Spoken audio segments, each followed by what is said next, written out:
안녕하세요. 교육학 밥친구 이수쌤의 맛있는 교육학 학자편의 한이수입니다. 식사 맛있게 하고 계신가요? 오늘은 왠지 돈가스가 땡기는 그런 날입니다. 자, 오늘 살펴볼 학자는 교육 행정과 과정에 걸쳐서 등장하는 보빗이라는 학자입니다. 자, 그러면 보빗을 왜 알아야 하는가? 보빗 같은 경우에는 우리가 앞에서 봐왔었던 학자들하고는 알아야 하는 이유가 조금 달라요. 앞에서 우리가 준비했었던 함께 봐왔었던 학자들이랑 이후에 볼 학자들 대부분이 이제 기출이 되니까 기출이 될 확률이 높으니까 였다고 한다면 보빗 같은 경우는 조금 이제 기출될 확률은 상대적으로 전혀 없는 건 아니지만 상대적으로 조금 낮아요. 그럼 기출될 확률도 우선적이지 않은데 왜 보빗을 설명하시는 거죠? 왜냐하면 이제 교육 행정하고 이제 과정의 연결에 있어서 좀 의미가 있는 학자이기 때문입니다. 그래서 교육 과정에서 과학적 관리론의 효율성을 강조했다. 그럼 과학적 관리론이라는 거는 어디서 나오냐면 행정에서 나오는 부분입니다. 그래서 행정에서 등장했었던 그 이론을 바탕으로 교육 과정에 그대로 적용을 시킨 거예요. 그리고 이제 보빗이라는 학자는 교육 과정의 체계화에 기여한 인물이기 때문에 그 중요성이 크고 이제 의미가 있는 학자다라고 얘기할 수 있습니다. 그러니까 교육 과정이라는 학문, 과목이 독자적인 학문으로 자리 잡는데 기여를 한 인물입니다. 그래서 좀 살펴보면 좋지 않을까 싶어서 선정을 했습니다. 그럼 보빗과 관련해서는 뭘 알아야 하느냐? 교육행정 측면에서 과학적 관리론에 대해서 좀 알아볼 거고요. 그리고 이 과학적 관리론의 입장을 그대로 반영한 교육과정, 그 중에서도 활동분석법에 대해서 살펴보도록 하겠습니다. 그래서 언제 나왔었나 기출을 좀 살펴보면 아직까지 논술형에서는 출제가 되지 않았었고 선다형일 때, 객관식일 때 중등 06학년도, 유초등 12학년도, 초등 07학년도 때 객관식에서 출제가 됐었던 인물입니다. 자, 그럼 보빗. 그는 누구인가? 간단하게 살펴보겠습니다. 보빗은 미국 사람입니다. 오하이오주 출신의 교육학자입니다. 오하이오주. 자주 나오네요. 자, 농촌 지역에서 성장하면서 실용적 교육의 중요성을 느꼈다. 그래서 이제 이런 보빗의 이제 어린 시절에 이제 중요성을 느꼈었던 부분이 그의 이론에도 그대로 반영이 된다라고 볼 수 있습니다. 시카고 대학 교수로서 교육 과정과 행정 분야에서 연구와 강의를 병행했습니다. 그래서 교육 과정에서도 중요한 인물이고 교육 행정에서도 중요한 인물입니다. 그래서 과학적 관리론을 교육 분야에 적용한 선구자예요. 뒤에서 내용 보겠지만 사실 우리가 교육 행정에서 과학적 관리론 공부하잖아요. 근데 과학적 관리론을 주창한 사람은 테일러입니다. 근데 이제 테일러가 과학적 관리론에 대해서 주창했을 때는 이제 테일러는 일반 행정 측면에서, 그래서 일반 행정 측면에서 제시된 과학적 관리론을 이제 교육 행정 분야로 끌고 와서 적용합시다라고 주장한 게 보빗이다라고 보시면 되겠습니다. 그리고 교육과정의 체계화와 효율성을 강조하며 그래서 이게 이제 사실은 과학적 관리론의 입장이다라고 볼 수 있어요. 그래서 이제 과학적 관리론의 기본적인 가정을 적용해서 이제 교육 과정에서도 기초를 다지는 데 도움을 준 인물이다라고 보시면 되겠습니다. 짜라란! 자, 그럼 과학적 관리론에 대해서 살펴보도록 하겠습니다. 사실 과학적 관리론은 앞에서도 얘기했다시피 테일러의 이론입니다. 그걸 이제 교육 행정에 적용한 건데 그러려면 이제 교육 행정에 어떻게 적용했는지를 알려면 테일러의 이론의 관점에 대해서도 좀 살펴볼 필요가 있겠죠. 자, 테일러의 기본 관점. 인간을 효율적인 기계같이 프로그래머하면 생산성을 극대화할 수 있다. 이게 기본 주장이에요. 그러니까 중요한 게 뭐냐면 생산성을 높여야 돼요. 공장이잖아요. 그러니까 일반 행정이라고 썼죠. 생산 현장, 공장에서 생산성을 많이 높여야지 돈을 많이 벌 수 있잖아요. 그럼 어떻게 해야 생산성을 높일 수 있을까? 인간을 기계처럼 딱딱 맞춰가지고 쉽게 얘기하면 최대한 부려먹는 거예요. 놀지 못하게. 그래서 계속 부려먹으면 생산성이 올라가겠지? 이게 과학적 관리론의 기본 가정입니다. 그래서 사람을 놀지 못하게 하고 이제 최대한 써야 되잖아요. 그럼 어떻게 해야 사람을 최대한 활용할 수 있을 것인가? 라고 이제 고민을 했겠죠. 그러고 나서 이제 시간하고 동작을 연구합니다. 그래서 시간, 동작 연구를 합니다. 이게 뭐냐면 자, 공장이라고 생각을 해보세요. 그러면 공장에서 뭐 TV를 만든다. 하나의 TV를 만든다. 그러면은 이제 TV를 만들 때 이제 부품을 뭐 만들고 조립하고 테스트하고 뭐 이런 각 과정들이 있겠죠. 그러면 각 과정들에서 걸리는 시간이 얼마인지를 다 재는 거예요. 아, 부품 만들어야하는데 얼마? 조립하는데 얼마? 테스트하는데 얼마 걸렸어. 그러면 하나가 나오는데 완성되는데 총 얼마가 걸리겠지? 자, 그러면 하나하나의 이제 과정을 거칠 때 어떤 동작들을 하는지를 또 연구하는 거예요. 아, 뭐 이거 나사 조이고 붙이고 뭐 이런 과정들을 하더라. 그럼 이걸 하나의 단계에 이런 동작들을 하는데 얼마 걸려? 그러면 각 단계의 여러 동작들을 다 합치는데 총 얼마가 걸리겠지? 그러면 하나 만드는데 얼마 걸리니까 하루는 24시간인데 일하는 시간은 몇 시간이니까 그러면은 하루에 몇 개를 최대한 만들 수 있겠구나. 그거 만들어. 이게 과학적 관리론입니다. 그래서 주요 원리를 보면 최대 1일 작업량을 제시해줘요. 그러니까 최대한 많이 만들어낼 수 있도록 최대 1일 작업량을 제시해주고 언제 어디서나 똑같이 일할 수 있도록 표준화된 조건을 제시합니다. 그래서 동작 연구한 거잖아요. 그리고 성공하면 보상 주고 실패하면 책임을 묻습니다. 그래서 기본적으로 과학적 관리론에서는 어떻게 가정을 하냐면 사람은 돈만 많이 주면 열심히 일할 거야. 이렇게 가정을 합니다. 그래서 성공하면 돈 많이 주고 실수하면 잘못하면 이걸 뭐 월급을 깎는다거나 아니면 책임을 묻는다거나 이렇게 하면 사람들이 열심히 하겠지라고 가정한 거예요. 그리고 과업의 전문화입니다. 자기가 맡은 일만 계속해서 하다 보면 전문화가 될 것이고 그래서 여기서 제시하는 업무는 누구나 할 수 있는 단순 업무가 아니라 꽤 어려운 전문적인 기술을 요구하는 과업을 주게 되는 거죠. 그래서 이렇게 쉽게 얘기하면 사람을 기계처럼 막 돌리는 거예요. 그러면 어떤 점이 좋을까요? 생산성이 올라가겠죠. 이게 장점입니다. 그래서 능률의 극대화에 기여를 했다. 이게 장점이에요. 그러니까 결과적으로 생산성이 올라갔어요. 효율성이 높아졌어요. 그러니까 그게 장점이에요. 근데 단점은 딱 봐도 우리가 생각할 수 있죠. 사람이 기계인가? 이게 단점이에요. 우리는 기계가 아닌데 사람을 기계처럼 취급했어. 노동 착지야. 비인간적이야. 이게 단점입니다. 그리고 인간의 심리 정서 혹은 심리 사회적 요인을 무시했다. 요거는 뒤에 뭐랑 연결되는 거냐면 이런 단점 때문에 뒤에 나중에 인간관계론이라는 걸 배우게 됩니다.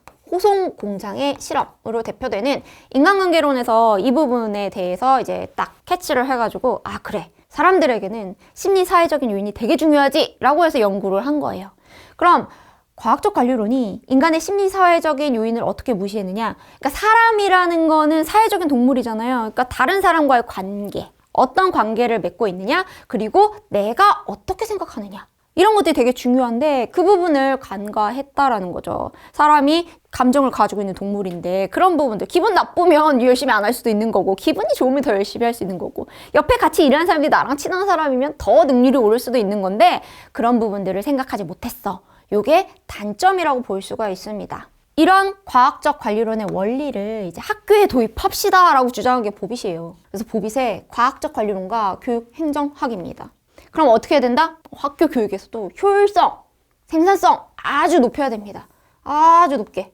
그러면 효율성을 높이고 생산성을 높이려면 어떻게 해야 될까요? 일단 목표가 명확해야 되겠죠. 그러니까 목표라는 거는 영어로 goal이잖아요. goal. 도달해야 되는 거예요. 그러니까 우리가 도달해야 될 바를 명확하게 딱 정해놔야지 목표에 얼마나 도달했는지, 얼마나 더 해야 되는지, 뭐가 부족한지 이런 것들을 알 수가 있죠.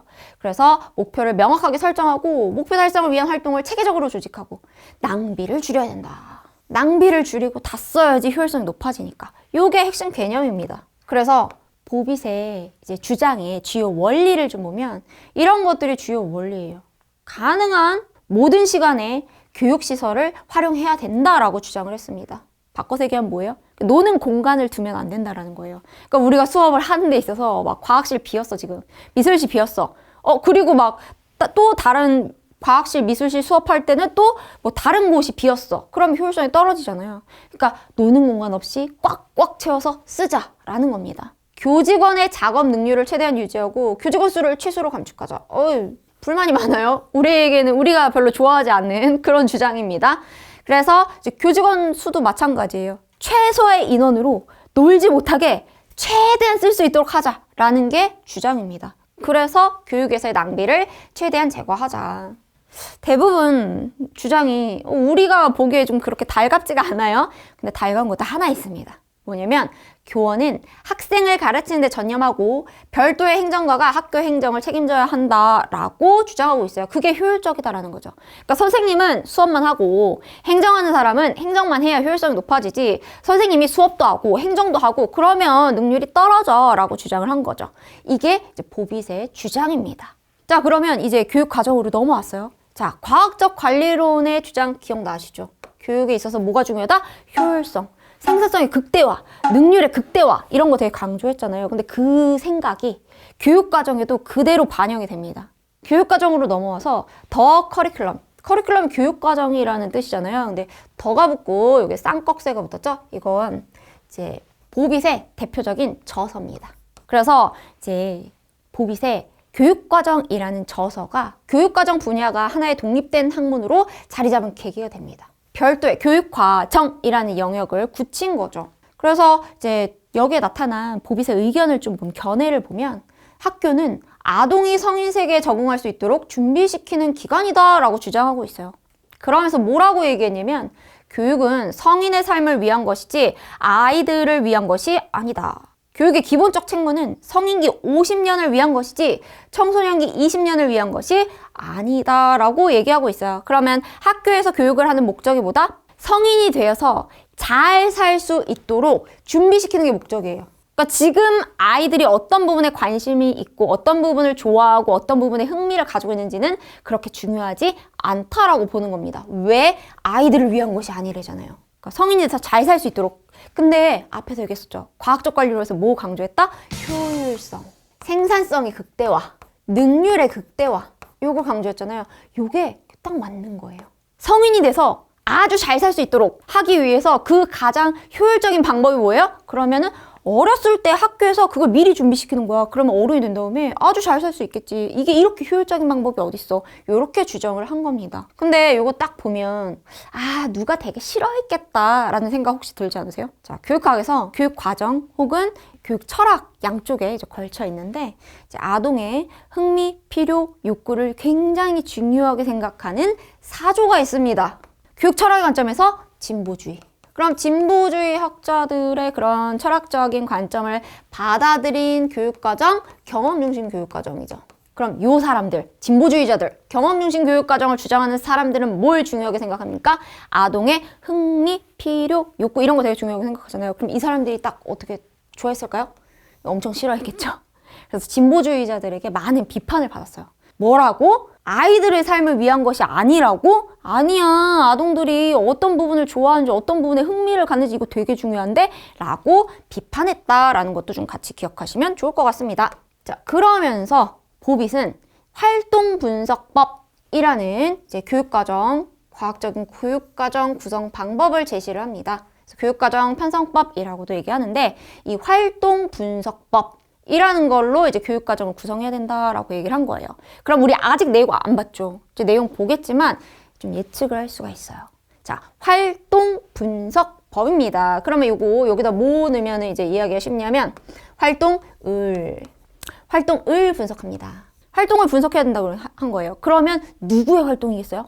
자, 성인의 활동이겠어요? 아동의 활동이겠어요? 성인의 활동이겠죠. 그러면 성인의 활동을 분석해서 그걸 교육과정으로 써야 됩니다. 이게 활동분석법이에요. 앞에서 학교 교육은 성인을 위한 것이라고 얘기했으니까. 자, 그럼 보겠습니다. 과학적 관리론의 효율성, 표준화, 목표, 지향성을 교육과정 설계에 적용했다. 효율적인 방법을 찾은 거죠. 활동분석법은 뭘 얘기하는 거냐면 학생들이 미래 사회에서 직면하게 될 직업적, 사회적, 개인적 요구를 분석해서 필요한 활동들을 파악하고 교육과정에 반영하는 방법입니다. 이렇게 하면 좀 와닿지가 않지만 좀 구체적인 내용을 보겠습니다. 어떻게 하냐면 앞에서 얘기했었잖아요. 성인의 활동을 분석한다라고 얘기했었죠. 그래서 이상적인 성인의 생활을 몇 가지 활동으로 분석하는 거예요. 잘 살고 있는 사람들, 바람직한 어른, 이상적인 성인들이 하는 생활들을 찾는 거예요. 어떤 활동들을 하지? 그래서 그걸 구체적인 활동으로 분석하는 겁니다. 그럼 그 활동들을 하기 위해서 학생들이 뭘 할 수 있어야 되지? 그걸 분석한 다음에 그 다음에 그걸 교육 목표로 설정하는 거예요. 그래서 활동 분석법이라고 얘기하는 겁니다. 이상적인 성인들이 하는 행동을 분석하고 그걸 거기서 행동들을 추출해서 교육 목표로 설정하는 것, 이렇게 기억하시면 되겠습니다. 근데 그게 이제 어떤 관점에서 이제 교육 과정을 구성한 거다? 과학적 관리론, 효율성을 강조하는, 능률을 강조하는, 그러니까 가장 효율적인 방법을 찾은 거죠. 이렇게 기억하시면 되겠습니다. 장단점이 있죠. 이렇게 활동 분석법을 적용하면 장점은 교육 내용을 과학적인 방법으로 구성할 수 있어요. 인간 생활과의 관련성을 바탕으로 교육 내용을 선정할 수 있어요. 그러니까 장점은 어떻게 얘기했어요? 효율성이 높아요. 계속 얘기하고 있죠. 효율성이 높죠. 생산성을 높일 수 있어요. 그래서 과학적인 방법으로 구성할 수 있어요. 근데 단점은 누구의 활동 중심이라고 했어요? 성인 중심이에요. 아동 중심이 아니고 성인 중심이에요. 아동 중심이라기보다는 성인 중심이 되기 쉽죠. 그리고 바꿔서 얘기하면 우리 진보주의에서 얘기했었던 아동의 혹은 학생의 흥미, 필요, 욕구 이런 것들에 소홀할 수 있다. 이렇게 단점을 얘기할 수도 있습니다. 그래서 이런 것들이 단점이다 라고 볼 수 있겠습니다. 자, 그럼 정리를 한번 해볼게요. 우리 두 개 살펴봤어요. 과학적 관리론하고 활동 분석법 살펴봤습니다. 자, 과학적 관리론 교육 행정에 적용한 거죠. 이제 과학적 관리론은 일반 행정에서 테일러가 주장한 건데 그걸 행정에 적용해서 어떻게 하자? 교육에서 낭비를 제거하고 이제 최대한 효율성을 높여가지고 남는 거 없이 그냥 다 써버리자. 이게 과학적 관리론의 주장이었었고 그걸 이제 교육 과정으로 이제 가져와가지고 적용한 게 활동 분석법이었죠. 그러면 뭘 분석한다? 성인의 활동을 분석하는 겁니다. 그래서 성인의 활동을 분석해서 그걸 구체적으로 학생들이 뭘 성취해야 되는지 이제 그걸 또 찾아내서 그걸 어떻게 하자? 교육 목표로 설정하자. 라는 게 활동 분석법의 주장이고 과학적 관리론의 효율성을 그대로 적용시켰다. 이렇게 기억하시면 되겠습니다. 자, 이렇게 해서 이제 학자 특강 보비까지 살펴봤습니다. 혹시 오늘 강의 들으시고 저 좀 궁금한 게 있는데요. 이해가 잘 안 되는 부분이 있는데요. 라는 생각이 드시는 분은 여기 이제 한이수 다음 카페 URL이 이렇게 딱 뜰 거예요. 여기 클릭하셔가지고 질문해 주시면 제가 성심성의껏 답변해 드리도록 하겠습니다. 계속해서 학자 특강은 이어집니다. 다음 학자 특강도 기대해 주세요. 수고하셨습니다. 빠빠.